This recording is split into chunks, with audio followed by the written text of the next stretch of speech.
Vía Pública.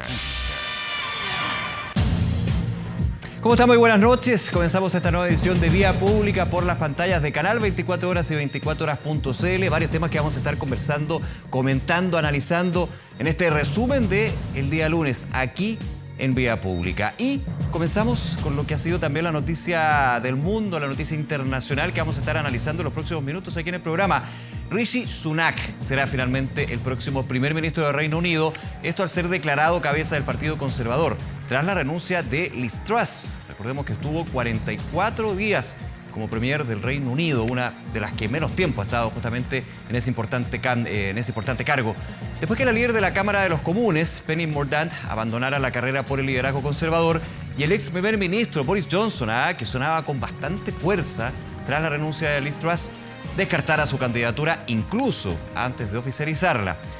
Sunak se convertirá en el primer hijo de inmigrantes indios y africanos en ocupar el cargo, además de ser el más joven en llegar al puesto en los últimos 210 años y ser el primero de religión hindú, inmediatamente después de ser seleccionado por los parlamentarios conservadores.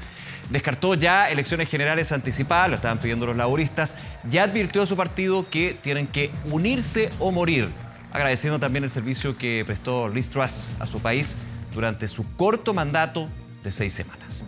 La oposición británica ha reiterado en tanto el llamado a elecciones generales, algo que de momento se descarta, y quien será el nuevo primer ministro asumirá mañana su cargo en el Palacio de Buckingham tras la ya tradicional presentación, conversación a puertas cerradas con Rey Carlos. Recordemos que Liz Truss, de hecho, se presentó con la reina Isabel II y luego tuvo que presentarse con el Rey Carlos. Bueno, este será el segundo primer ministro, el segundo en ocupar el cargo, que estará con el nuevo monarca de Reino Unido. Uno de los temas que vamos a estar revisando, conversando con ustedes aquí en Vía Pública, como otros, por supuesto, también del acontecer nacional. Y si volvemos a Chile, por supuesto que hay varios temas que son parte de lo que está sucediendo en el marco de las conversaciones constitucionales, el tema político, los partidos políticos que están mostrando distintos temas con respecto a otros puntos. Se va rebarajando también lo que son las mesas directivas. Vamos a tener juntas importantes en la democracia cristiana, también elecciones en otras colectividades, pero ya hay definiciones en una de oposición, en Evópoli. Ya habrá nueva presidenta de Evolución Política, Gloria Hood, quien está justamente con nosotros aquí en Vía Pública. Conversaremos con ella de lo que fue esta elección y también lo que se viene para Evópoli y para la oposición. Gloria Hood, muchísimas gracias por acompañarnos. Nueva presidenta de Evópoli. ¿Asumen cuándo? La mesa. El 2 de noviembre. En realidad, el 2 de octubre es la fecha de traspaso y desde el 2 debería estar ya en propiedad en el ejercicio de la... Muy buenas noches, gracias por acompañarnos. Muchísimas gracias por invitarme. Exministra de Transporte también de la segunda administración de Sebastián Piñera. Y quiero preguntarle, Gloria, ¿cómo toman desde la lista este resultado? Finalmente se vence a la lista que era liderada por el senador Luciano Cruzcoque y ustedes han planteado que quieren volver a los orígenes de Evópoli, de Evolución Política. ¿De qué se trata eso también? Sí, lo tomamos, por supuesto, con mucha alegría porque hubo mucho esfuerzo en la campaña. Hubo un trabajo muy sistemático, además, un equipo pequeño pero muy consistente. Así que nos alegra mucho haber resultado ganadores en esta disputa interna. ¿Y qué significa? Significa volver a un domicilio político que por distintas razones se ha desdibujado en el tiempo. Desde cosas tan que nos afectaron en todo el país como la pandemia, que afecta la vida partidaria. Los partidos son comunidades. Sí, claro. Y cuando se afecta esa relación, también se debilita un poco el rol militante.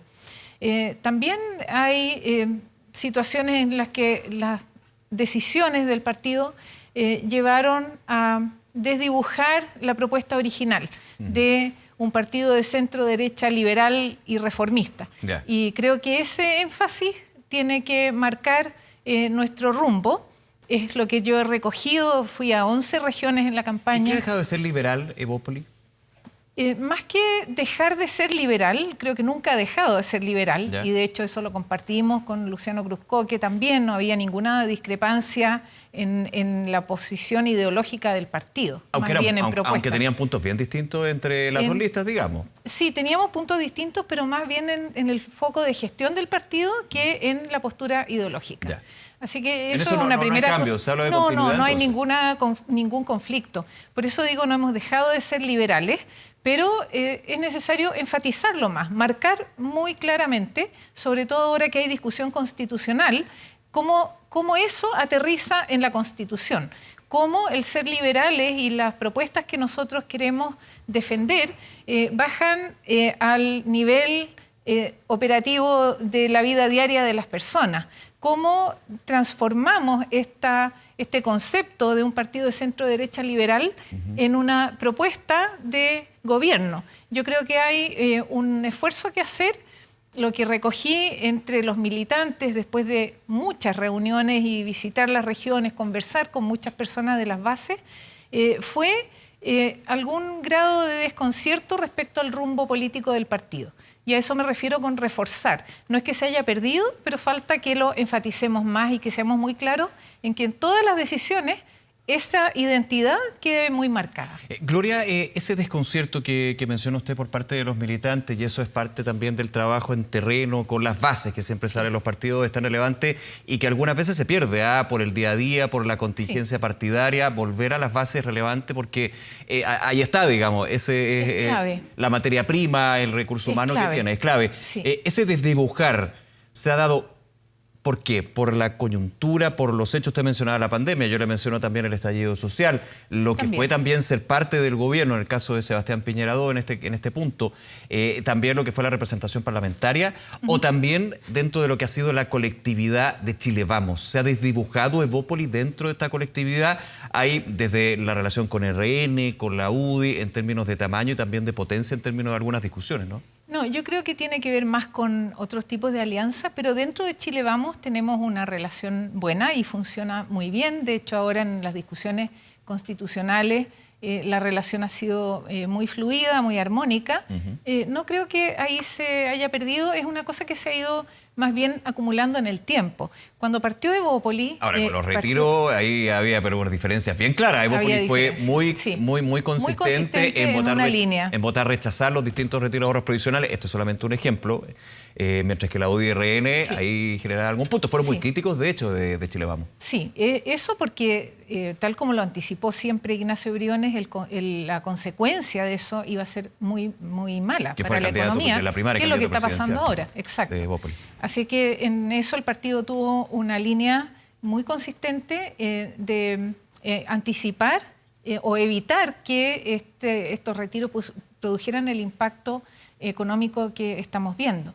Así que, pero eso tampoco ha afectado la identidad. La identidad tiene que ver con la postura liberal, como digo. En el origen, Evópolis fue muy convocante porque abrió un espacio en la derecha, un espacio que daba más presencia a la discusión de libertades individuales, por ejemplo. Claro, porque se habla de libertad en lo económico, en lo social, en lo muchas veces llamado valórico también, que ha sido siempre un tema dentro de los partidos de derecha, específicamente la Unión Demócrata Independiente. Hay diferencias y lo que nosotros proponemos es más que nada defender la libertad de las personas para decidir sobre su proyecto de vida, desplegarlo sin que haya prejuicios que se lo impidan, que tenga la plataforma habilitante, porque cuando las personas no pueden tomar decisiones, ¿de qué libertad estamos hablando? Claro. Entonces, también un rol del Estado garantizando la posibilidad de que los ciudadanos puedan elegir. Y por eso este rol de centro-derecha liberal es muy clave en la discusión constitucional, por ejemplo.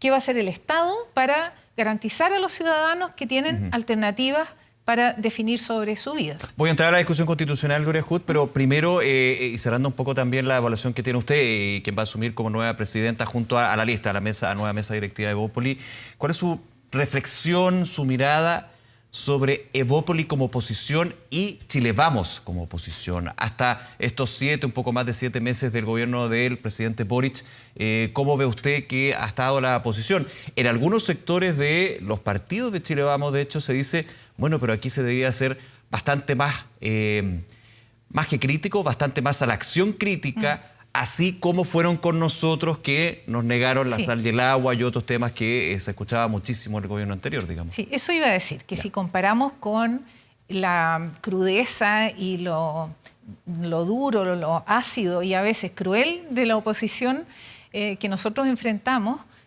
no se compara. Están realmente en niveles muy distintos.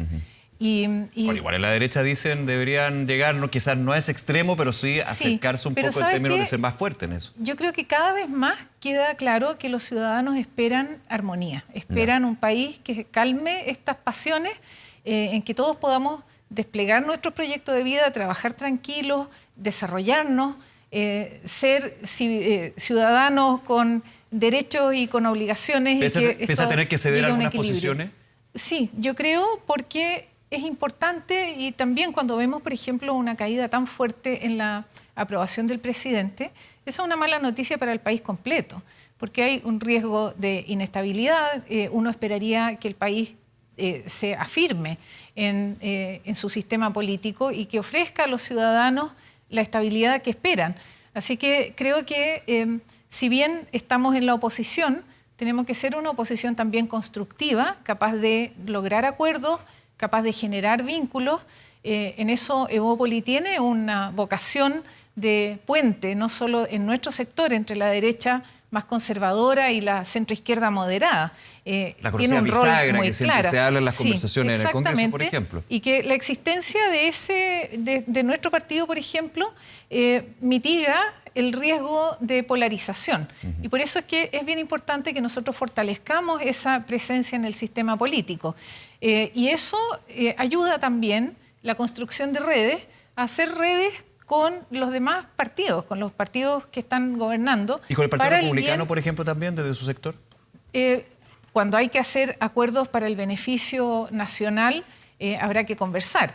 Nosotros no compartimos las posturas mayoritariamente con el Partido Republicano, eso no es un misterio. También a los bordes de la derecha en Chile, digamos, ¿no? Sí, pero dentro de la visión liberal, por supuesto, cada uno tiene que elegir dónde se identifica más. Y nosotros proponemos algo que es bien distinto de lo que propone Republicano. Pero tenemos que ver en qué medida las alianzas ayudan al país, pero también en qué medida implican sacrificio de identidad. Cuando se sacrifica identidad, el costo es muy alto. Se pierden militantes, se desconcierta la base del partido, y nosotros tenemos que trabajar muy fuertemente hacia adentro para fortalecer también el trabajo territorial. Me quedaron unos minutos. Ha estado muy preguntón en términos de lo que va a ser la visión también de la nueva mesa de Evópoli, pero no quiero irme sin antes tener su visión con respecto a los diálogos constituyentes. Los tiempos y los plazos, muchos dicen aquí esto se está quizás no eternizando, pero pensar en la posibilidad de que traspase diciembre, se necesita ya despejar la incertidumbre con respecto a cómo va a seguir esto. ¿Cuál es la mirada de Evópoli aquí? Aquí yo tengo que hacer un comentario antes, y es que yo no he participado en los diálogos. No, pero, y recién voy a empezar a incorporarme ahora. Exactamente. Claro. Mi interés, por lo menos, y el de la lista y del equipo que me acompaña, es que avancemos rápido en ofrecerle a la ciudadanía un planteamiento, una propuesta. Casi todos los sectores han hecho propuestas. De Chile Vamos. La propuesta es de Chile Vamos, no, lo ideal es que sea de Chile Vamos. Y eso, mi impresión es que no está muy lejos de ocurrir. Así que ojalá la podamos materializar, que estemos todos convergiendo en una propuesta y podamos ir al objetivo final, que es tan importante, que es tener una constitución legitimada por la voluntad popular. Cuando eso ocurra, cuando tengamos una votación mayoritaria que apruebe un texto que se proponga y que todavía está en desarrollo la forma en que eso va a ocurrir, recién ahí podríamos decir que se cierra un ciclo importante que parte mucho antes del estallido y que seguramente termina poco después de esa propuesta constitucional. Pero tenemos que hacer el mayor esfuerzo para que tanto la forma, la participación ciudadana, que me parece fundamental, el 62% no es de los partidos, es de las personas. La forma tiene que considerar, por ejemplo, participación activa de las personas en todo este proceso. Si logramos eso y logramos que ese texto tenga también la calidad técnica que van a aportar los especialistas, que tenga el nivel de pulcritud y de sobriedad que la ciudadanía espera, posiblemente tengamos una votación mayoritaria que le dé legitimidad a esa Constitución. Eso es lo que queremos lograr. En el plebiscito de salida, en los 30 segundos que me quedan, ¿con plebiscito de entrada también? Mi impresión es que plebiscito de entrada para saber si queremos o no nueva constitución no sería necesario porque ¿Y para el mecanismo? ya es rotundo que eso sí, es nueva constitución. Pero el mecanismo. Para el mecanismo es más difícil someterlo a un plebiscito porque si uno pone 2 o 3 opciones, está acotando las opciones y las opciones de mecanismo pueden ser muchas más. Si el mecanismo, se llega a un acuerdo sobre el mecanismo y se abre una votación para la configuración del grupo que representaría el interés ciudadano, me parece que esa es una secuencia que puede avanzar bien. Pero tengo que entrar a la discusión primero. Lógico, pero es interesante tener la visión que tenga usted como nueva presidenta y también la mesa. Gloria Hood, agradecer que nos haya acompañado esta noche aquí en Vía Pública por Canal 24 Horas. Muchísimas gracias. Muy buena noche, muy bien. Gracias. Hacemos una pausa, vamos a estar con más temas, vamos a estar conversando también y analizando noticias internacionales, lo que comentábamos al comienzo, la situación de Reino Unido. Ya hay un primer ministro que va a asumir en las próximas horas. Vamos y volvemos de inmediato con más de Vía Pública. Protéjase de la delincuencia con Tepillé. Vigilancia en tiempo real de cámaras de seguridad con audio disuasivo para su empresa. Alarmas Tepillé con cámaras conectadas a su smartphone y botón de emergencia móvil para su hogar. No sea usted la próxima víctima y contrátelos en tepillé.cl. Seguimos con el programa, lo comentábamos al inicio de Vía Pública, lo que finalmente en cuestión de horas, pero que no fue para nada fácil, la definición del Partido Conservador con respecto a su líder y quién será el nuevo primer ministro, Rishi Sunak. ¿Cuáles son los desafíos? También, ¿cuál es la mochila que carga luego de los 44 días de la anterior primer ministra? Vamos a estar conversando al respecto. Para eso estamos ya en conversación con Álvaro Iriarte, investigador del Instituto Res Pública. Álvaro, un placer. Muchísimas gracias por acompañarnos en el programa. ¿Qué tal? Gracias, Nicolás. Muy buenas noches. Buenas noches. A ver, cuéntanos primero quién es Rishi Sunak. Fue ministro, tiene un pasado que muchos han dicho tiene algunas similitudes con Margaret Thatcher en términos de sus orígenes. También es el más joven que va a asumir como primer ministro, pero aquí la mochila está más pesada que antes y eso va a ser también un tema que vamos a estar conversando. Bueno, efectivamente, Nicolás, creo que partimos con una comparación muy apropiada.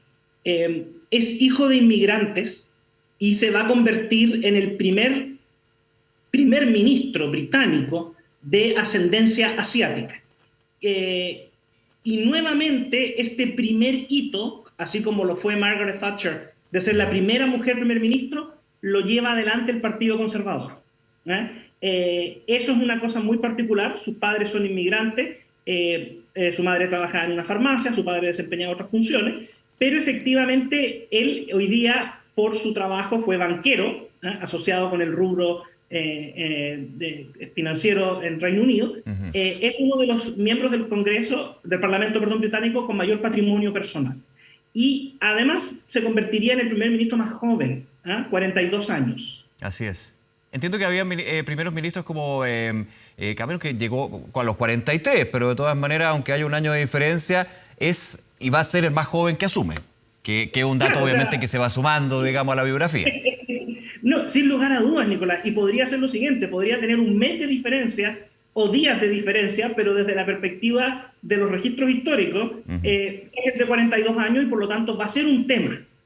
Va a ser un tema que se va a plantear, que va a ser recurrente y que tenemos que ver cómo lo va a ocupar él en este proceso que inicia, que objetivamente hablando recién comienza mañana cuando haya cumplido esta ceremonia de reunirse con el rey, en este caso con Carlos III, y proceder luego a formar un gobierno. Ahora, ¿cómo se forma? Voy a decir cómo, si uno tuviera la varita mágica de esto, pero debe ser bien difícil en lo que es toda la historia de Reino Unido, la situación que actualmente se vive en el gobierno británico, luego de que deja una primera ministra, armó su gobierno, duró 44 días en el cargo y luego tiene que llegar otro. Tanto así que en algún minuto sonaba con fuerza, eso se fue disipando y lo terminó descartando él mismo, Boris Johnson, quien recordemos cómo salió también del cargo. ¿Cuáles son las claves que tendrá que tener el nuevo primer ministro para poder armar gobierno y generar confianza, no solamente en la ciudadanía británica, sino en su propio partido, que es finalmente el peor fuego amigo que existe? No, a ver, sin lugar a dudas. Lo primero, Nicolás, solo para recordar un elemento importante a tener en consideración. Las pugnas internas en una democracia parlamentaria como lo es Reino Unido siempre existen, los liderazgos, claro, las facciones dentro de un partido, que puede ser bastante complicado. Lo dramático es cuando es el partido que está en el gobierno. eso. Porque los laboristas que llevan 12 años fuera del gobierno también han tenido su problema. O sea, tuviste Ed Miliband, que era como la estrella ascendente, no logró resultados electorales, renunció, vino un giro a la izquierda con Jeremy Corbyn y que tampoco rindió resultados y que terminó con la elección general del 2019 con el peor resultado histórico desde 1932 del Partido Laborista. Ahora, en el caso concreto de Sunak, lo primero que va a tener que hacer, sin lugar a duda, es apaciguar las aguas en el partido. Y en eso volvemos a este año 1979 con Margaret Thatcher, que tienes que buscar un equilibrio dentro de las alas del partido. Y aquí yo me atrevería a decir que la complejidad radica en que post-Brexit, este hito que redefine la política británica, las alas del Partido Conservador no son las tradicionales en perspectiva de económica o en perspectiva de Guerra Fría, claro, sino que tienes un nuevo eje trazado por la situación de la implementación del Brexit. Y eso sumándole también, Álvaro, que hay a algunos sectores que les gustaría volver a la Unión Europea, es decir, que de alguna manera ven el error fatal en que finalmente se convirtió este divorcio con la comunidad del viejo continente, con la salida finalmente del Reino Unido de esto. Ahora, a ver, en ese sentido, Nicolás, no nos olvidemos que el Partido Conservador no tomó una postura única. Claro.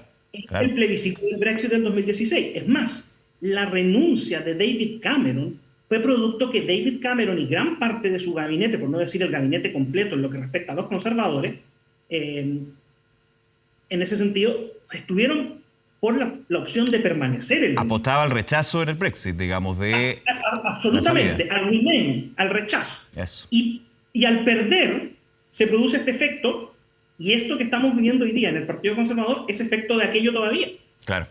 Y le pesaba el hecho de haber llegado a este cauce institucional o público ciudadano de justamente plebiscitar, llegar a un referéndum que pensar en algún minuto iba a significar una fortaleza aún mayor para que Reino Unido siguiera en Unión Europea. Finalmente hay varios temas ahí que podemos analizar para otra conversación, pero termina con eso.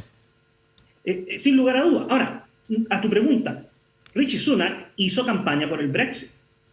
Y eso también te tiene que mostrar a ti hacia dónde apunta la gran foto. Y no nos olvidemos que la plataforma con la que está, sin perjuicio del COVID y ahora de este problema, pero la plataforma con la que corrió Boris Johnson como líder del partido, tenía como eje central la implementación de todo el aparataje institucional para operativizar la salida del Brexit. Claro. Como fuera, con acuerdo, sin acuerdo, con semi, con acuerdo duro, no, cualquier cosa.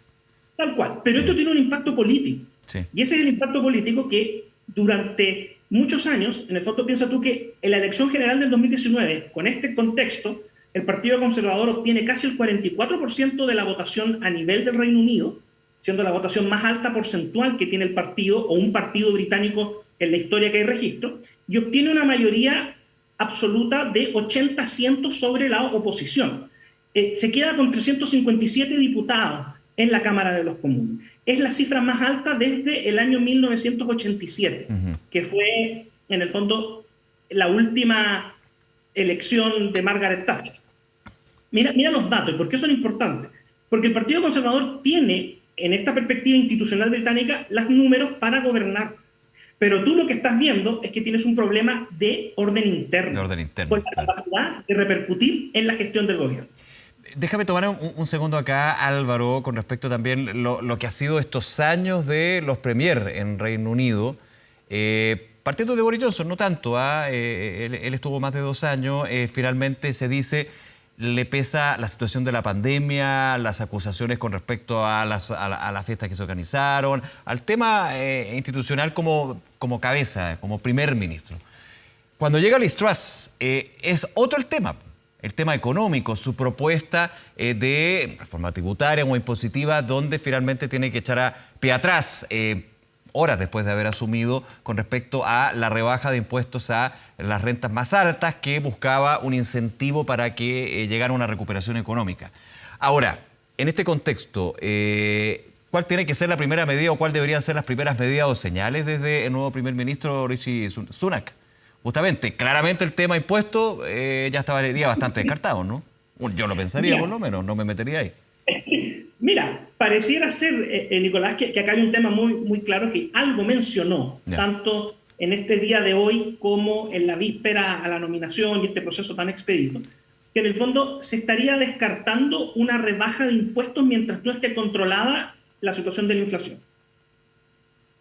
Se ha hecho algunas luces y pareciera que sí va a estar descartado la disminución de impuestos y la concentración de las medidas económicas que tenemos que ver, que recordemos que él fue canciller del Exchequer, que en el fondo es ministro de Hacienda. Perfecto. Y por lo tanto existe un peso mayor en cuáles van a ser sus medidas.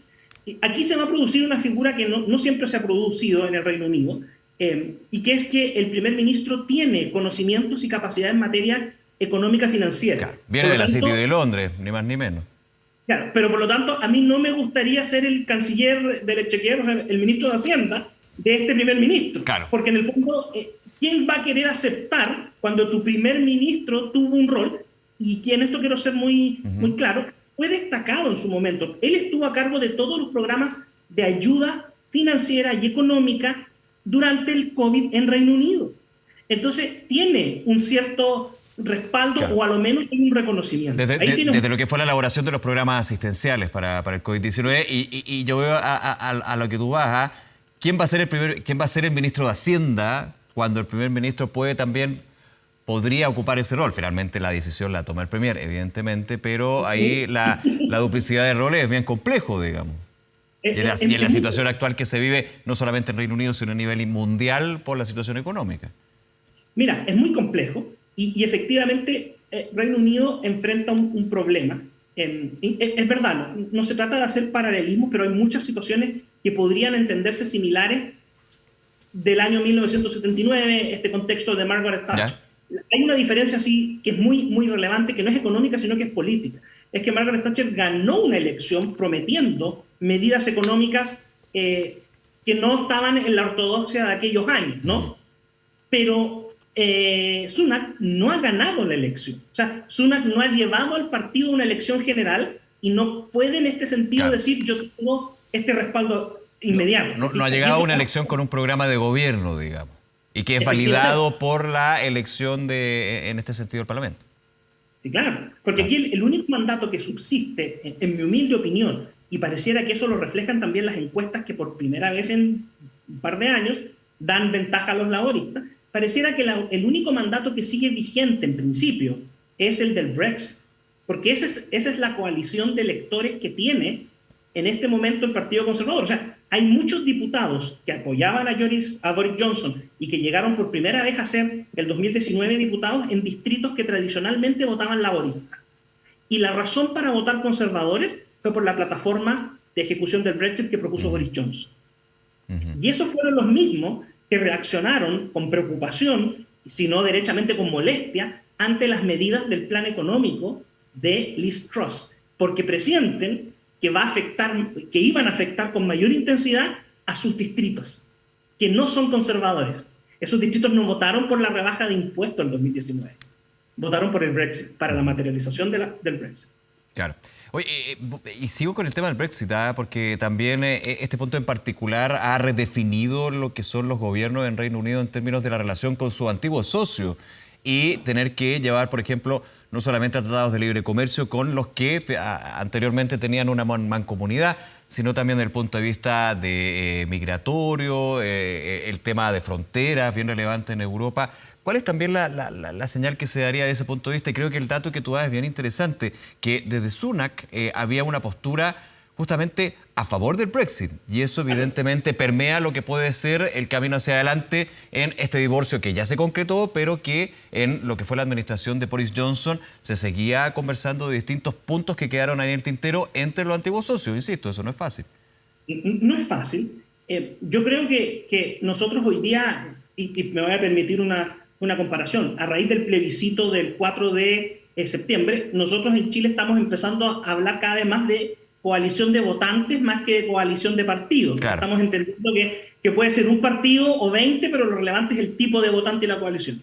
En ese sentido, el éxito de Sunak pasa por mantener unida la coalición de votantes que logró levantar Boris Johnson y proyectarla con el tema económico. Perfecto. O sea, la única forma en este momento, con los números actuales, con la crisis que está viviendo de política en el Reino Unido en esta fotografía, es que lograra dar la tranquilidad que se va a seguir adelante con el proceso del Brexit y que eso es una ventaja que él haya sido partidario de salir de la Unión Europea.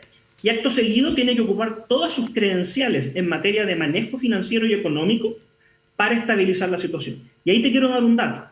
Si tú revisas y van a salir durante los siguientes días más información de Sunak, uno de sus temas predilectos en materia de política económica es que él cree fuertemente en los puertos libres. ¿Ah? Él, en el fondo, cree en eliminar ciertas barreras arancelarias cerca de puertos o de aeropuertos para impulsar el comercio. Claro, una especie de zona franca, digamos. Una especie de zona franca, que es un concepto no muy habitual para un país que está en otra dinámica, hace tiempo que no tiene esta situación, pero que se conecta, por ejemplo, con lo que tú decías de buscar acuerdos bilaterales para incentivar el comercio con otros puntos de interés en el planeta.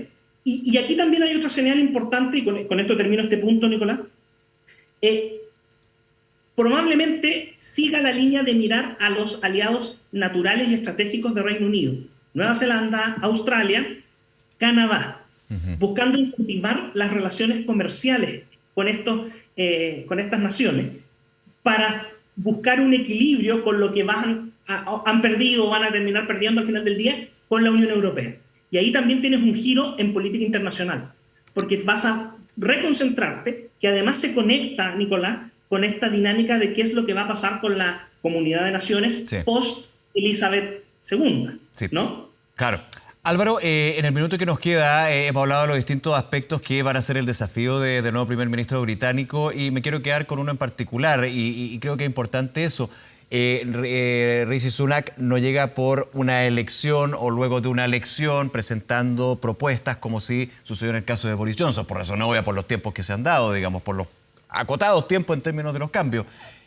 Pero me imagino que la percepción del británico, de la ciudadanía británica, es clave también para lo que puede ser la consistencia en términos de sus medidas hacia adelante, ¿no? ¿Cómo y cuáles son los atributos que, ya hemos hablado un poco de su biografía, de eso también, digamos, en términos de la opinión ciudadana, puede ser en los primeros meses o las primeras semanas un aliciente, una cosa positiva, pero esto queda también como un tema, no sé si accesorio, pero más bien superficial, lo que puede ser, ¿me está solucionando los problemas, sí o no? Eso finalmente es lo que el votante, el futuro elector quiere. Sí, a ver, yo en esto creo que uno tiene que ser muy cuidadoso, Nicolás, pero también tiene que ser honesto en reconocerlo. Probablemente si hay un votante que se motiva a votar en las papeletas por temas económicos, son los británicos y los norteamericanos como cuerpo electoral. Yeah. O sea, hay otros países donde pueden pasar por situaciones económicas bien complicadas o bien puntuales y no obstante no logra inclinar la balanza electoral en una elección general o una presidencial. Perfecto. Vamos a plantearnos. Perfecto. Y aquí lo que va a hacer, o lo que todo indica que va a hacer, Sunak ha sido diputado solo por 7 años y ha cultivado un perfil de seriedad. Ha cultivado un perfil de, si tú revisas sus redes sociales, no es un personaje cómico, lúdico, no es, por decirlo de alguna manera, el diputado de TikTok. Yeah. Sino que ha cultivado un perfil de seriedad y probablemente lo que tenga que hacer para ganar esa confianza del electorado es decirle, mire, no basta con decir yo sé de economía, yo puedo arreglar esto, pero además yo lo voy a hacer con una sobriedad, con una formalidad propia de lo que implica esta tarea, que podría ser lo que le faltó, por ejemplo, a Boris Johnson. Claro, más allá de la figura, el personaje muchas veces, el personaje político, ahí lo planteo. Álvaro Iriarte, investigador del Instituto República, agradecerte nuevamente este análisis y haber conversado con nosotros aquí en Canal 24 Horas en Vía Pública. Un abrazo muy grande. Muchas gracias, Nicolás. Que te vaya muy bien, chao. Hacemos una pausa, ya regresamos con más de Vía Pública.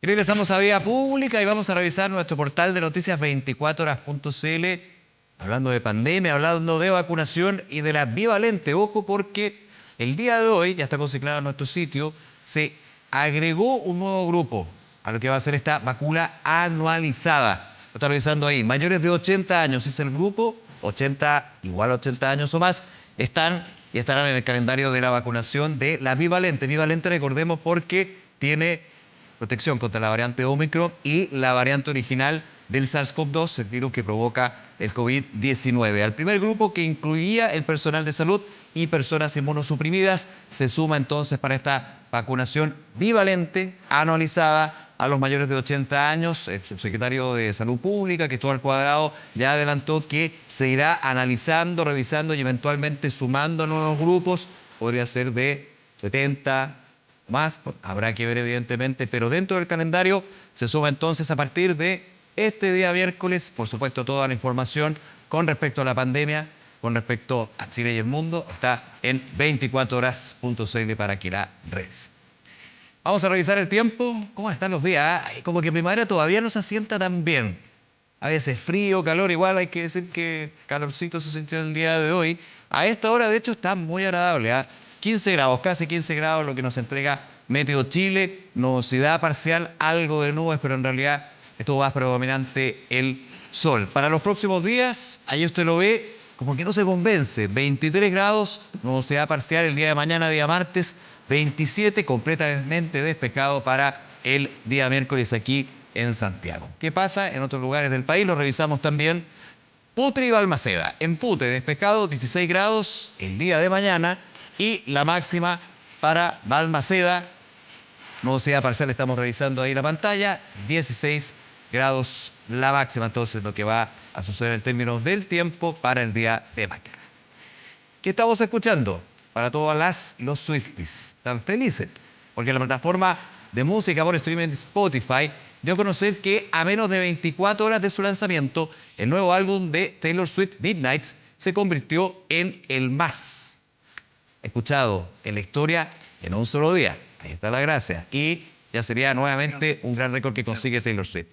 Tras anunciar la noticia, la intérprete agradeció en redes sociales a sus seguidores por hacer posible dicho récord.